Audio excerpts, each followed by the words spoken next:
Welcome to RTV. మరి గత కొంతకాలంగా కూడా అనసూయ కేసు అనేది ఇప్పటికీ కూడా హాట్ టాపిక్గానే మారింది. అందులో సంధ్యారెడ్డి గారి మీద A1గా కూడా తన మీద కేసు పెట్టడం జరిగింది. అసలు ఏ సెక్షన్ ప్రకారము ఏ విధంగా కేసు పెట్టింది, అసలు పోలీసులు ఎలా రెస్పాండ్ అయ్యారు, ఫస్ట్ అనసూయ నుంచి వాళ్ళు ఇన్ఫర్మేషన్ తీసుకున్నారా లేదా, ఇవన్నీ కూడా సంధ్య గారిని అడిగి తెలుసుకుందాం. మనతో పాటు ఉన్నారు. చెప్పండి సంధ్య గారు, అసలు A1గా మీ పేరు జోడించి మరీ కేసు పెట్టడం జరిగింది.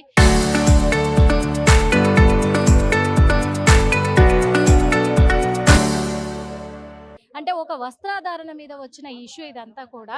ఇలాంటి ఇష్యూని మరి అనసూయ దగ్గర పోలీసులు ఏమైనా క్లారిటీ తీసుకున్నానని చెప్పారా? అమ్మా ఇవాళ ఆజాద్ గారు మా అడ్వకేట్ని తీసుకొని వచ్చాను.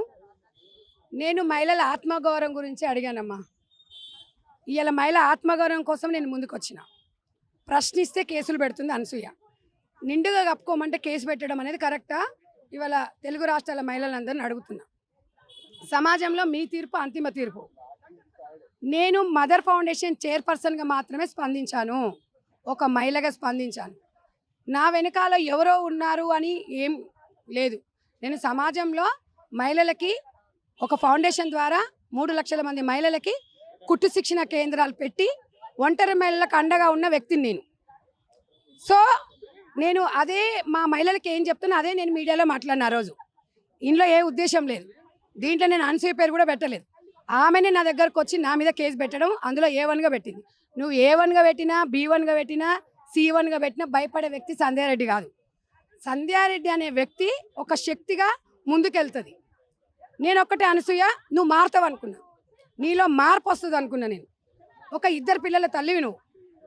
నువ్వు ఒక పెళ్లిగాని అమ్మాయి కాదు, 2 పిల్లల తల్లివి. నీ పిల్లలకు నువ్వు ఏం మెసేజ్ ఇస్తున్నావు అనేది ఫస్ట్ నువ్వు ఆత్మపరిశీలన చేసుకో.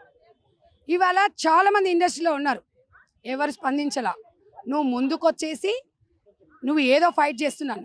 గతంలో మహిళల మీద జరుగుతున్న దాడులు కానీ అత్యాచారాల మీద కానీ ఎప్పుడైనా స్పందించావా? సమాజం మీద నీకు ఎప్పుడన్నా ఒక సోషల్ సర్వీస్ చేసావా? నువ్వు ఒక ఆర్ఫన్స్ని ఏమైనా తీసుకున్నావా, అడాప్ట్ చేసుకున్నావా? నువ్వేమైనా చారిటీ ఒక ట్రస్ట్ ఏమైనా ఏర్పాటు చేసి నీకు వచ్చిన డబ్బుని ఏమైనా సమాజానికి ఏమైనా ఉపయోగించావా? ఏ ఉపయోగం లేనప్పుడు నీ ఇంటి సమస్యని చిత్రీకరించినావు తప్ప సంధ్యారెడ్డి పోయి సంధ్యక్క అయింది. ఇక్కడ ఎందుకు అయింది? మహిళల ఆత్మగౌరవం కోసం పోరాటం చేస్తుంది. నా ఇంటికి నోటీస్ ఇస్తుంటే నా ఇంటికి నోటీస్ ఇవ్వాల్సిన అవసరం లేదు. నా ఇంటి పంచాయతీ కాదు ఇది. ఇది మహిళల ఆత్మగౌరవం సమస్య.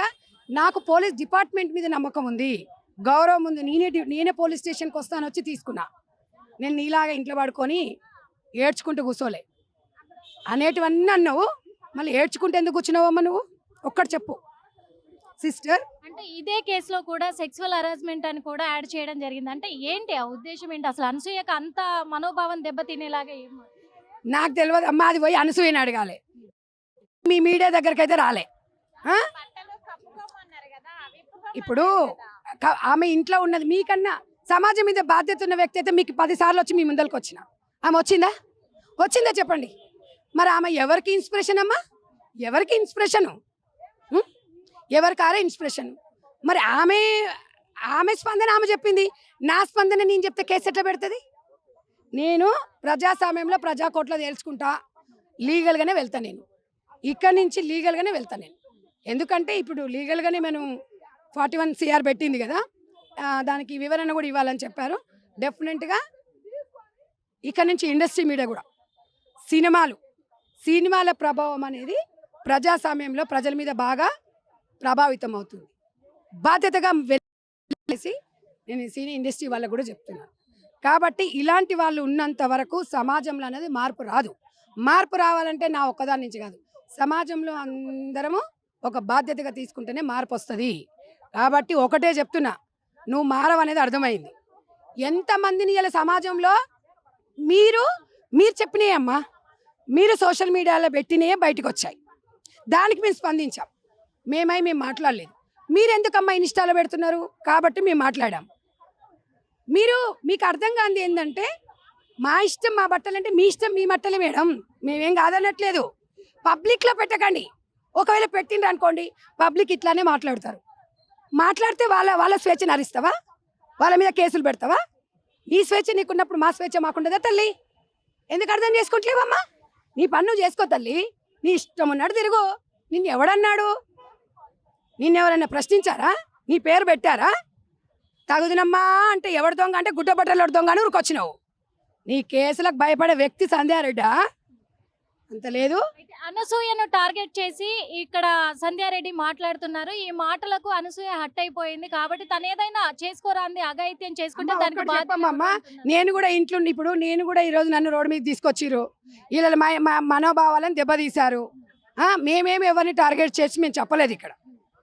అసలు ఆమె పేరు ఎవరు అనలే. శివాజీ గారు అనలేదు, సంధ్యారెడ్డి అనలేదు. అన్నదా చెప్పండి? అనలేదు కదా. మరి అననప్పుడు ఆమె ఎందుకు స్పందించింది మీరే చెప్పండి. ఇప్పుడు ఆమెనే కదమ్మా ఇంటర్వ్యూలలో చెప్పి మా బాబు ఇట్లా అంటున్నాడు, మా మా వస్త్రధారణ మీద ఇలా అంటున్నాడు అని ఆమెనే చెప్పింది కదా. మీకు కావాలంటే ప్రూఫ్లు అన్నీ మేము రేపు వివరణలో ఇస్తాం. మేమైతే మీ ఇంటికి వచ్చి అయితే మీ డోర్ కొట్టి అయితే నువ్వు ఎందుకమ్మా గట్లున్నావు అని అడగలే కదా. నువ్వు వచ్చి స్పందించినప్పుడు స్పందన ప్రతిస్పందన ఉంటుంది. ప్రజాస్వామ్యంలో స్పందన ప్రతిస్పందన పోవాలి కానీ కేసులు గీసులు ఉండకూడదమ్మా. ఇట్లా కేసులు పెట్టుకుంటూ పోతే నువ్వు ఇంకేం యాంకరింగ్ చేస్తావు? నువ్వేం సినిమాలో నటిస్తావు? ప్రజాస్వామ్యంలో ఎవరైనా చెప్పినప్పుడు అర్థం చేసుకోవాలి. కొన్ని విషయాలు కొన్నిసార్లు మనము ముందుకెళ్ళాలి. సమాజంలో అందరితో పాటు ఉన్నప్పుడు కొన్ని కట్టుబాట్లు, కొన్ని సాంప్రదాయాలు, కొన్ని విలువలు ఉంటాయి. మీ ఇష్టం అది. ఇప్పుడు కూడా నేను జడ్జి చేయట్లేదు. ఇప్పుడు మరి వస్త్రాధారణ గురించి ముఖ్యంగా మాట్లాడింది శివాజీ గారి మీదనే కేసు పెట్టలేదు, మరి మీ మీదనే పెట్టారు. 74 మందిని జత చేశారు.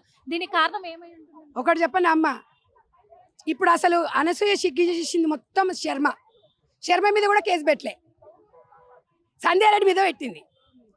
శర్మ అసలు మాట్లాడిన మాటలు ఆ విజువల్స్ చూడండి. అసలు నిజంగా ఆమెకు అట్లా ఉంటే శర్మ మీద కేసు పెట్టాలి. శివాజీ గారి మీద పెట్టలే, మహిళల మీదనే పెట్టింది. ఇప్పుడు దుర్గా గారు ఉన్నారు, ఇంకా కళ్యాణి గారు, చాలామంది ఉన్నారు, వాళ్ళందరి మీద పెట్టింది. ఇంకొకటి మీడియా పరంగా చెప్తున్నాను, డిజిటల్ మీడియా మీద పెట్టిన వాళ్ళ మీద కూడా అండగా సంధ్యక్క ఉంటుంది. మీ మీద ఈగ కూడా బాలనీయరు. మీరంతా మగపిల్లలు, మహిళల ఆత్మగౌరవం కోసం మీరు పోరాడుతున్నారు, మంచి మెసేజ్ని ఇస్తున్నారు. మీరు అలాగే మూవ్ కావాలి. కేసులకు మీరు భయపడాల్సిన అవసరం లేదు. స్పందనకి ప్రతిస్పందన మనం కూడా లీగల్గా ఎదుర్కొందాం. అయితే పోలీసులు ఏం చెప్పారు? చివరిగా పోలీసులు మళ్ళీ హాజరవ్వాలని చెప్పారా? ఏమంటున్నారు? ఏం లేదు, మీరు రాకపోయినా పర్వాలేదు మేడం, ఆజాద్ గారికి మీరు మీ అడ్వకేట్ ద్వారా వివరణ ఇవ్వండి, వివరణ ఇస్తే సరిపోతుంది అని చెప్పారు. పోలీస్ డిపార్ట్మెంట్కి నాకు చాలా గౌరవం ఉంది, కోర్టు మీద చాలా నమ్మకం ఉంది, గవర్నమెంట్ మీద కూడా నాకు చాలా గౌరవం ఉంది. అందరికన్నా ఎక్కువగా ప్రజాస్వామ్యంలో ప్రజల మద్దతు, ప్రజాస్వామ్యంలో ప్రజలది అంతిమ తీర్పు. కాబట్టి ప్రజలకి నేను కోరుకుంటున్నా, ఈ సమస్య మనందరి సమస్య. మీరందరూ మీ వివరణ సంధ్యక్కకి మెసేజ్ రూపకంగా ఇవ్వండి. మనం అందరం కూడా సమాజంలో ఒక బాధ్యతగా ముందుకెళ్ళాలని చెప్పేసి మీరు నాకు ఇచ్చిన మెసేజ్లు కానివ్వండి, కాల్స్ కానివ్వండి, నేను ఈరోజు ఈ స్థాయికి రావడం జరిగింది.